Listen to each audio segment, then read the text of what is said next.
Bonjour, je vous retrouve pour ce troisième jour, ce troisième live après les deux questions de hier et d'avant-hier. Et aujourd'hui, je vais vous parler d'une autre question qui m'est souvent posée, mais qui n'est pas directement liée à moi.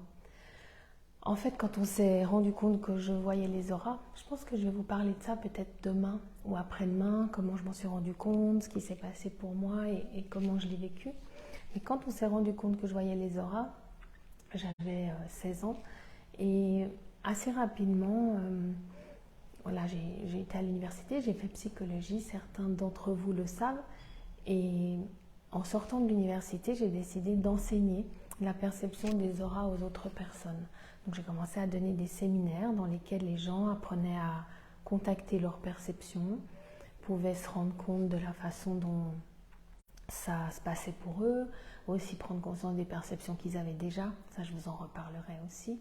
Et puis à travers ces séminaires, développer leur perception, développer du travail sur les autres. Et là, la question la plus fréquente qui est venue, c'est « Ah, mais ça peut se développer, c'est pas un don ?»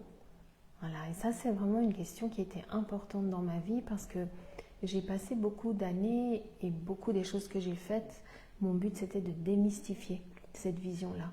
Démystifier l'idée que les auras ou percevoir c'est un don, démystifier l'idée que quelques médiums ou quelques personnes particulières peuvent avoir cette perception pour se rendre compte peu à peu que c'est une perception, comme on en a parlé hier, avec laquelle on est tous venus au monde, qu'on a tous eu à nos débuts.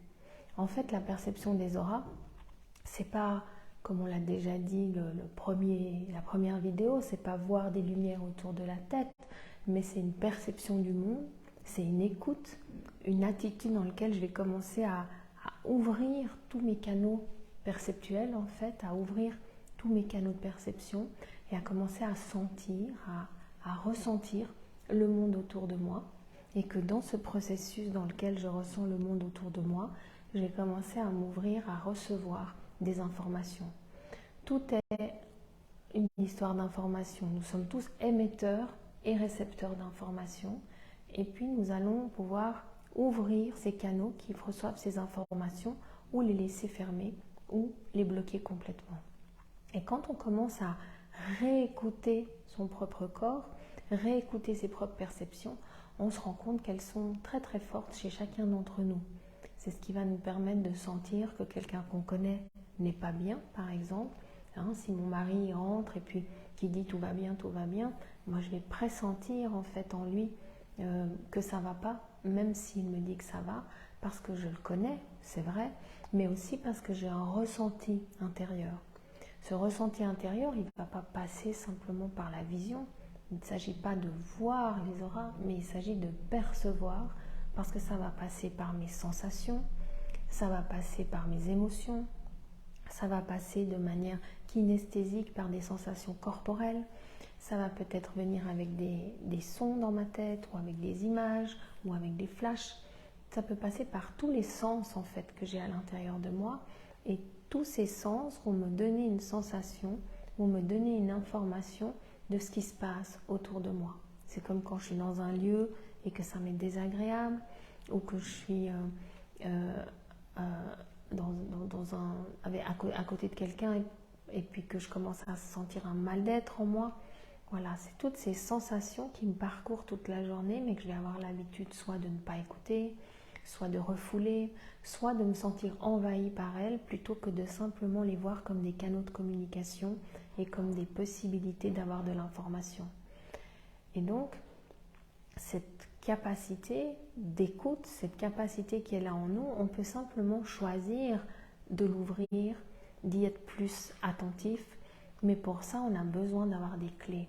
On a besoin d'avoir des clés pour savoir quoi faire de ce qu'on perçoit, comment lire ces informations, et puis aussi comment les analyser si on veut. C'est une chose d'avoir une information brute, c'est une autre de pouvoir en faire quelque chose, de pouvoir la métaboliser et de pouvoir en sortir une information qui est utile pour nous ou pour l'autre. Parce qu'autrement, je vais simplement prendre l'information de manière brute et puis avoir peur ou être dépassé ou en tirer des conclusions ou en faire des espèces de signes qui en fait ne me donnent pas une information de qualité, ne me permettent pas d'élaborer quelque chose autour de ça.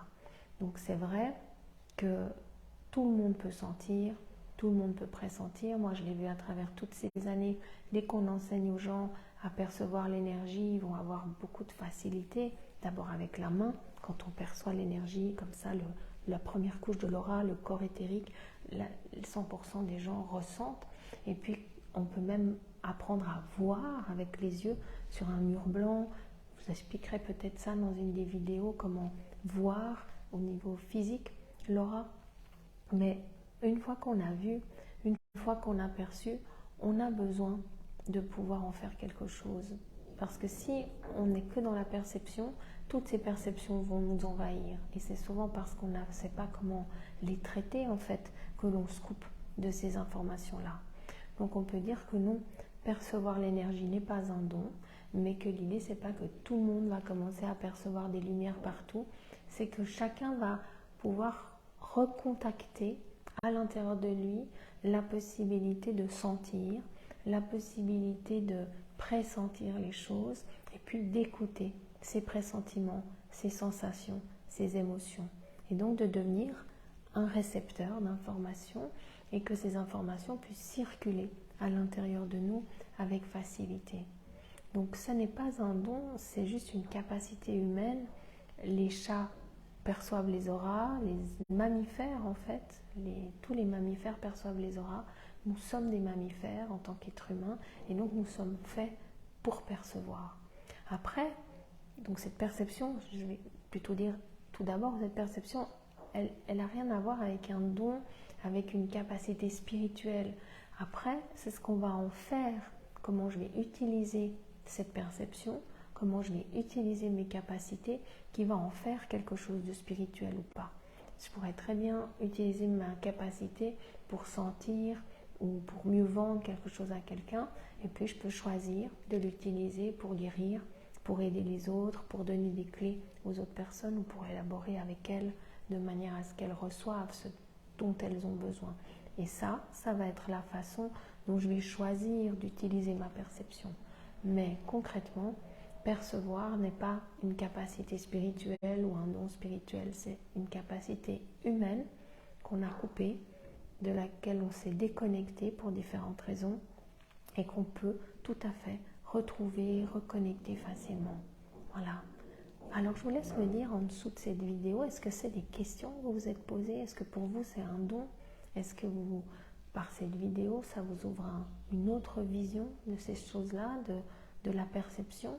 Est-ce que vous avez des perceptions? Ça peut être des couleurs, en effet, ou des fumées autour du corps. Beaucoup de gens perçoivent le corps éthérique comme une espèce de petite fumée ou de petite coloration comme ça de 5-10 cm autour de la tête des gens. Souvent on voit plus facilement dans une conférence ou dans un concert, déjà parce que les gens sont sur des fonds unis et puis parce qu'on les fixe longtemps et qu'on peut se permettre de les fixer.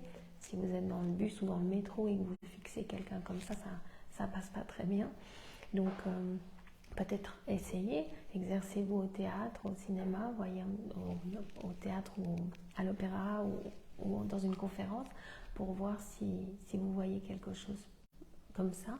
Mais votre vision, elle peut aussi être intérieure. Parfois, on peut parler à quelqu'un et puis on imagine ou on pressent un enfant intérieur, ou on le voit quand il était petit, ou on a l'impression d'entendre une phrase ou d'avoir une perception comme ça. Parfois, ça peut être nos mains qui chauffent ou ça peut être une sensation sous les mains. Parfois, ça peut être une sensation dans l'estomac, dans notre propre corps, quelque chose de kinesthésique, une sensation quand on donne un massage, quand on est proche d'un patient ou d'un ami. Et je vous encourage, jusqu'à demain peut-être, d'être attentif à ces perceptions, à ces sensations que vous avez tout au long de la journée, à vous rendre compte, est-ce que vous les avez d'habitude et vous les coupez, ou est-ce que vous ne les sentez plus? Et peut-être si vous avez envie de venir me partager sous cette vidéo votre vécu, ce qui se passe pour vous dans ces moments-là. Je vous remercie tous ceux qui m'ont posé des questions. Il y a quelques questions, je les traiterai à les journées qui viennent. Si vous avez des questions, n'hésitez pas à les noter, vraiment avec plaisir que je les prendrai dans les vidéos suivantes. Et puis je remercie aussi tous ceux qui m'ont donné des commentaires, qui m'ont témoigné de leur vécu, qui m'ont dit ce que les vidéos leur faisaient ou qui m'ont même écrit en message privé pour me remercier. C'est avec plaisir que je partage ces jours avec vous. N'hésitez pas à m'écrire, à liker cette vidéo aussi, à la partager. Et puis je vous retrouve demain à 1h30 pour ici en Europe et puis à 7h30 le matin pour les lève-tôt au Québec ou en replay. Alors, toute belle journée à vous.